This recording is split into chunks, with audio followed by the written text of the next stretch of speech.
one thing that feels important to me, and maybe hopefully this is something I feel that's been echoed here, is a central question is what differentiates Ayurveda from allopathic medicine? That feels really fundamental, no? In the sense of if there's this desire to integrate Ayurveda with allopathic medicine, then there's something unique that Ayurveda is offering, and where that is obviously part of that's the herbal materia medica. It's not only that, you know, because if it was only that, then there would be no need for it after those things have been kind of integrated.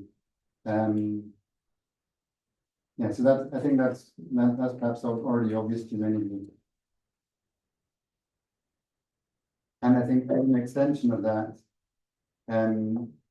part of that relates to obviously this thing around creating awareness, education, and which comes to both practitioners, government, all we've kind of talked about across the whole sector of society, you know. And one of the things that's been touched on a little bit, but this thing around self-management, self-care, community aspect, and of course that relates to this notion of, at least for me and my very tiny experience with Ayurveda, is this kind of sense of embodiment, like how it connects me in a way to my own ability to discern what is healthy for me, in a way, and not become completely disempowered by and be empowered by my engagement with practitioners, doctors, whatnot, you know.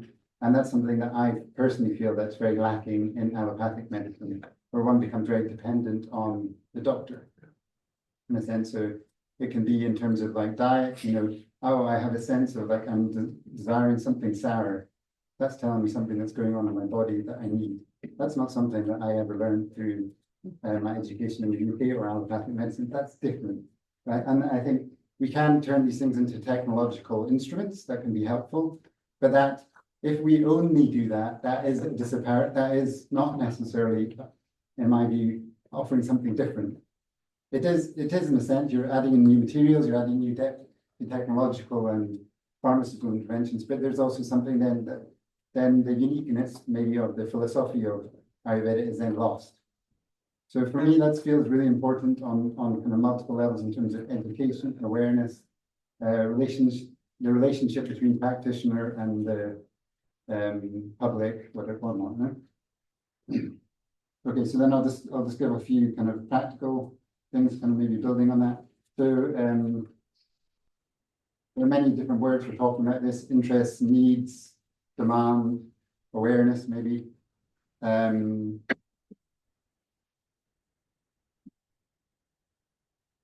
So I guess one aspect is what are you wanting people? What are people calling for? What are you needing? There's been some talk about a large proportion of doctors and also patients.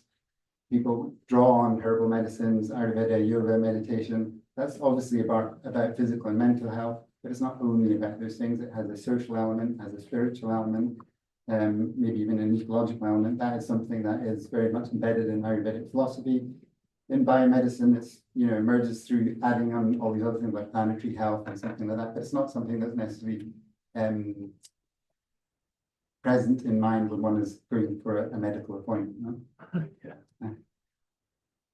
So so I'm just thinking about that when we're talking about what is demand, what is required. No? So I think just on this notion of demand, like was mentioned a couple of times, patient groups, interest groups, advocacy groups. There's the lady, I think she's not here, from the North Indian, South Asian or Hindu Association. So that's another group. These kind of groups where there's an interest in this, there's maybe even a familiarity with this, being in the way that happens with pharmaceuticals.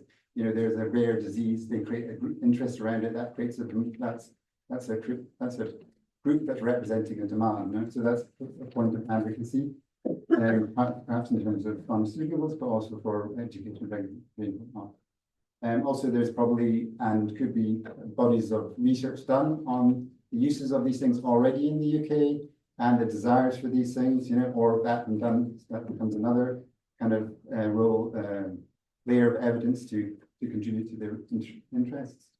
Then in terms of regulation, what was mentioned a couple of times was the importance of changing the medical, educational, regulatory bodies in terms of what place Ayurveda, other kinds of non-allopathic medicines are given there such that they become mandatory parts of curriculums.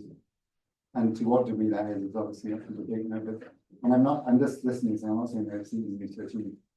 Also mention of national standards and practices, accreditation for quality practice.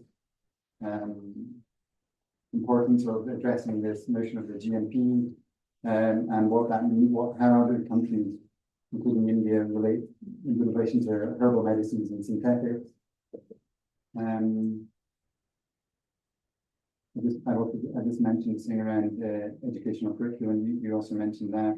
Ladies thing also mentioned that the importance of shifting that and the differences of how we can shift our own perspectives, depending on where we are in our life. Creation of public courses, which could provide lots of funds and also building awareness. I've just got a few more points. So I think this thing around research and evidence is very important.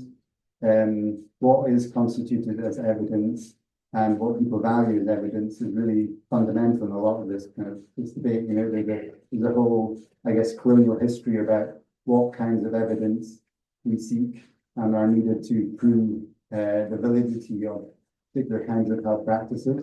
And for me, what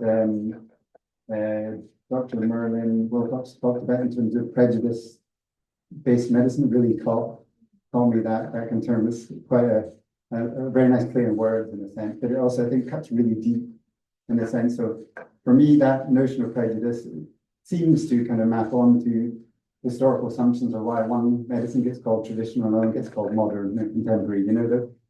Obviously it's not so black and white, and neither is it both, but that feels really important, what it means to challenge that. And I think I have some ideas on that, which I'll put in the notes. Obviously different kinds of, there's obviously the emergence of different kinds of disciplines like genomic, and there was talk of large living labs and different ways of building evidence. And I think what I talked about in terms of my own experience, like what is evidence for me of that this thing works? Well, of course, I will read papers and stuff like that, but I also want to see and be able to notice how it changes my own experience and my own sense of health. And that is something that's not, I've had to learn to do that because the educational system in the UK doesn't train me to be aware of my body in some ways. In many cases, the educational system trains me to be disembodied because I need to force myself through a system, So I think that's a kind of another aspect of evidence, and so how to work that into it as both something that's valued within proving something is true and also as something that people are taught to learn for themselves. And that, I think that's a part of the role for social sciences and humanities, engage in that aspect of things. The mention of the Indian government's this is more on the pharmaceuticals, the Indian government having a large database on materia medica and for pharmaceutical exploration. And I would add also the questions around the ethics and politics of property and what those things then implicates for people's access to medicines. Herbal medicines are already existing, used around the world. That poses problems for funding. So maybe there are different kinds of funding models for that.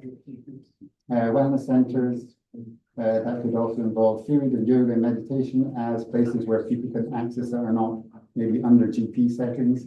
So there's maybe a bit more space for wriggling around things. And that's both the source of raising awareness, people accessing and kind of engaging with their health, and then funding perhaps.